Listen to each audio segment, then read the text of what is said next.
Let's go.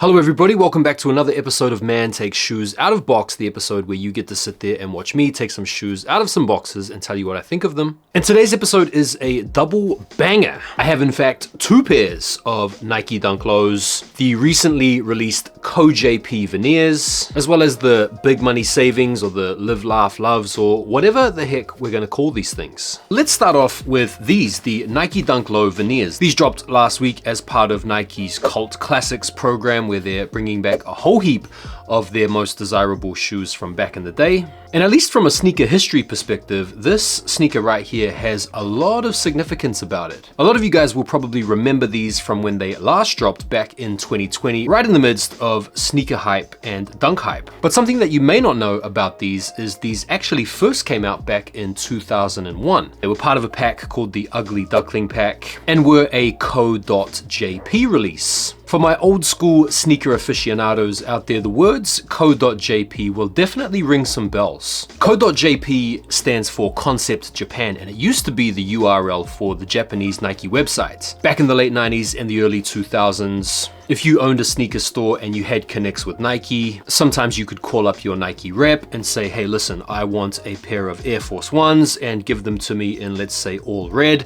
And if you can make these for me, I'll order like 10,000 pairs. And in the late 90s and early 2000s, when Nike were trying to establish themselves as an international brand, they were looking to fill these orders. And so what ended up happening is a lot of these Japanese retailers ended up getting these exclusive colorways that became really, really sought after by the international sneaker collecting community. In fact, according to legends in the sneaker game such as Jeff Staple, the whole Co.JP program, which specialized in these SMUs or special makeups, essentially paved the way for tier 0 retailers, quick strike products, limited collaborations, and even the drop method of products such as the Nike sneakers app that we have today. And so it can't be understated just how significant the Co.JP releases from the early 2000s are. The plum colorway released a few weeks ago. The ceramic pair isn't supposed to be coming out, but the Ultraman pair is going to be coming out, I think on the 3rd of May. For me, these are my favorites. I'm a big fan of green. I like the purple. And one of the redeeming features of this shoe is the high quality suede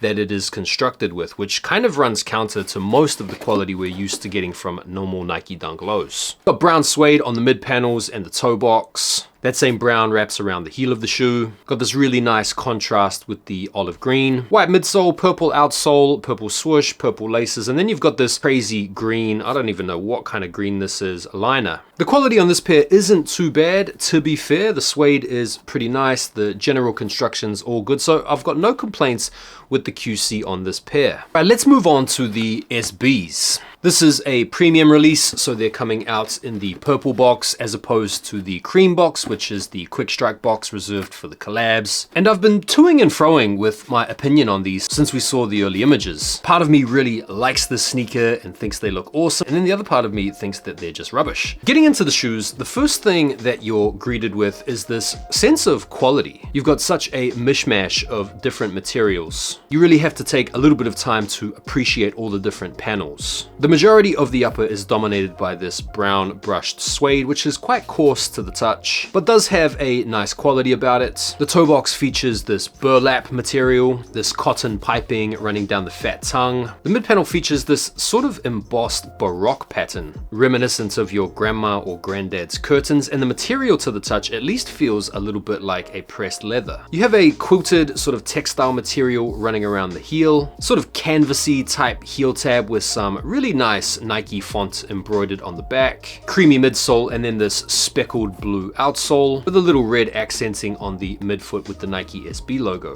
You get 3 sets of these rope laces, which are of a pretty decent quality as well. And then in terms of the little kitschy touches, you get these little receipt coupons on the back of the tongue label. On the back of the left shoe, it says save now 58% off. And then on the right shoe, you actually get this massive receipt that sort of pulls out and is supposed to be like a coupon that you can chop up and use to cash in to get some discounts. So the concept is pretty cool. cool.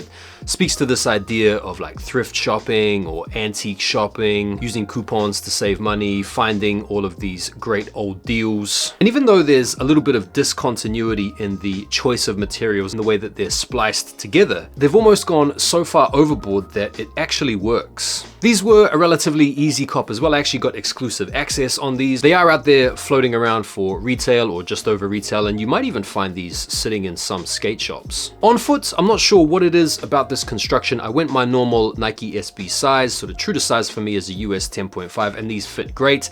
They don't run narrow or as narrow as some of the recent SB collabs that we've had, and so I found these really, really comfortable. If you're in the market for a pair, true to size is fine. If you like a little bit of extra space in the toe box, or if you have a wide foot, half size up as per. On foot, I think they look really cool. Because the colorway is pretty neutral in general, like the majority of the upper is dominated by these brown hues and these tan hues with the tongue and the burlap toe box and the suede. I feel like it's a pretty simple shoe to wear. They're not like crazy and out the gates and really loud. I think they look really good on foot. All in all, I really like them. I really like the different use of materials. There's a real connection here to the story of this kitschy, vintage, thrift shopping theme they've got going on. The materials do feel good, like this is a decent quality sneaker, and they're comfy and wearable, so it's a W from me. In terms of the veneers, I'm happy with them as well. This was really just a sneaker to have in the collection. I'm a big fan of all of the history surrounding the code.jp program. I feel like any old school sneaker collector or any sneaker collector that's really interested in the history of Nike will really appreciate the story behind this particular release, even